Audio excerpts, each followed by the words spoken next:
Um, Hi, my name is Berj.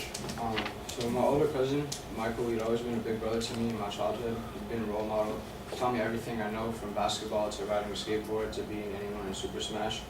During his junior year of high school, he was bedridden with a horrible disease. A year after, and many doctor's visits later, he finally was diagnosed with colitis. It's usually diagnosed to older men above the age of 65, but anyone can get it if they're this lucky. It meant that the inner lining of his colon was inflamed, and it can lead to like horrible abdominal pains, bleeding, diarrhea, high fevers, chills, skin inflammation, and many other things. It can lead to death in extreme cases, but he only went from being D1 bound to being bed bound, only to leave to shower and use a bathroom. Almost another year after his diagnosis, many doctors visits later, nothing was still really helping for good. One of his last doctors told him that he should try medicinal marijuana, and he was totally against it because he'd totally been against drug use his whole life. But he'd already been out of school for 4.5 years, and he dropped out of high school, so he gave it a shot, and within a week he was playing basketball again, and he went back to school the next semester. My proposition is that medicinal marijuana provides substantial benefits for a wide range of patients through FDA-approved drugs, reintroducing natural endocannabinoids in the brain, and replacing unnatural, dangerous prescription opioids. Although the plant itself is not an FDA-approved medication, as the dosage and risks cannot be accurately measured at this point, there are currently 3 FDA-approved medications that contain cannabinoids from the plant in pill form. According to the National Institute on Drug Abuse, cannabinoids are chemicals related to THC, marijuana's main mind-altering ingredient that makes people high. The marijuana plant contains more than 100 of these cannabinoids. This means that FDA-approved medicines have 1 or more of these cannabinoids in them. 2 of the drugs, called dronabinol and nabilone, contain THC itself.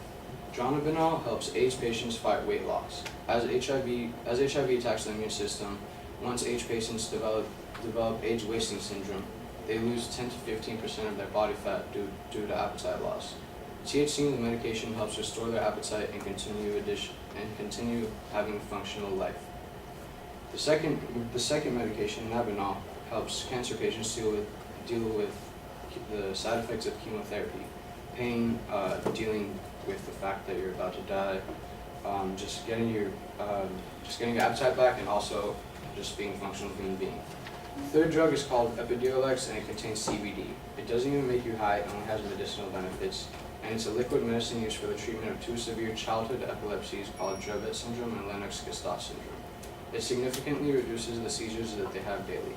These are currently the only FDA-approved drugs containing cannabinoids, but as research continues, more medical breakthroughs are expected to come, which can help adding to the number of lives owed to medical cannabis. Secondly, marijuana can help restore the levels of naturally produced endocannabinoids in your brain. Endocannabinoids are chemical compounds in the brain that affect our cognition, emotion, behavior, and feelings of well-being. According to a study done at the University of Buffalo's Research Institute on Addictions by neuroscientists Samir Haj-Demain and Royu Shen, these naturally occurring endocannabinoids are activated by the same receptors as THC, the main ingredient in marijuana. Chronic stress and clinical depression block the production of these endocannabinoids, so therefore marijuana is a helpful treatment to stabilize moods and ease depression. Furthermore, PTSD also involves the same response to stress from the brain, so marijuana is also capable of treating PTSD for patients as well. Although it must be taken into account that using marijuana heavily or more than needed, in other words, abusing it, leads to the opposite effects. If you do use it responsibly as a natural remedy it will not backfire. It must be taken into account that THC is a psychoactive compound, and widely varied effects should be expected, though it usually provides a very comfortable feeling. Abusing any substance is not a good idea, and it should be no different from marijuana. Which brings me to my final point. Marijuana is capable of replacing many dangerous opioids. When dealing with any other medicines, if you accidentally take too much, you face frightening repercussions or perhaps death. Even if you sometimes take the prescribed dose, you end up with nasty side effects. Medical marijuana will never provide such drawbacks. Even if you do consume too much, you deal with some discomfort until you sleep it off for a while and wake up fine. To die, you would have to smoke this entire room full of marijuana, and it's virtually impossible. In addition to reducing overdose rates, marijuana will help addicts recover and return to a functional life. It is not addicting like opiates or other hard drugs, and it remains a way of altering your mind state while being able to be a functional human being. It can and should replace opioids as pain medicine, as the numbing effects of the high would help patients in pain as they recover from their ailments. As more patients get prescribed marijuana in the first place, prescription, addiction, and overdose rates for opiates will continue to lower, which makes it a better option for us all. In conclusion, medical marijuana helps everyone from those laying bedridden to someone with a broken arm. It is a completely safe and natural remedy with FDA-approved brands available. No one can deny that smoking or abusing drugs are bad for you, but using medical marijuana as prescribed while you lay in your deathbed provides you with only benefits and no real harm. Thank you.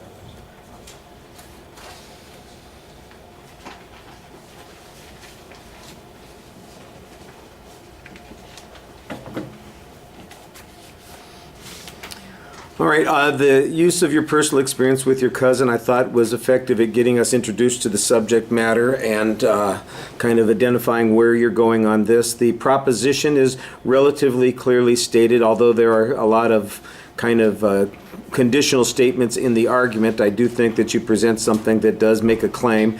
There's a good preview of what the supporting structure is going to be, although I do think you rushed through it a little bit. And the first point sounds more like it's informational rather than a declarative, so you might want to be careful about that.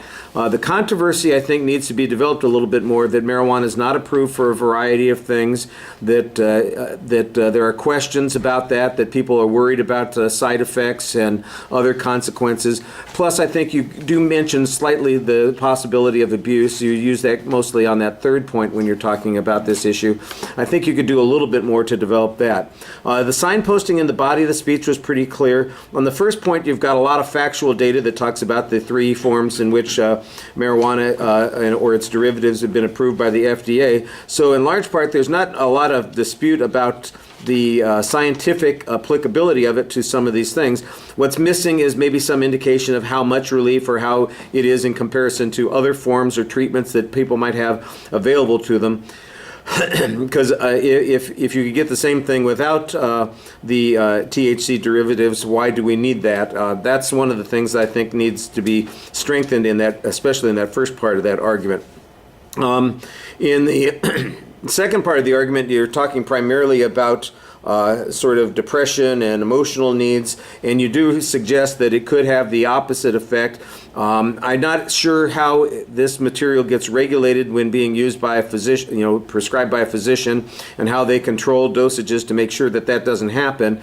It's kind of speculative at this point, although there was a good piece of evidence that talked about how it activates these receptors in the brain that we need to have to function in regard to that. Like I said, there's not much data about how effective it is or any measurable impact that it has, and I think that means that this argument is a little bit less convincing than your first point. And then the third point, the suggestion that marijuana can replace opioids, there's not really any data cited here. I didn't hear any source being presented. There wasn't a statistic or an example that's presented. I got a lot of claims being made about it, but I didn't see any grounds to support those claims, and so I think that's a little bit problematic. Presentation-wise, I think you need to project your voice a little bit more and look up a little bit more often.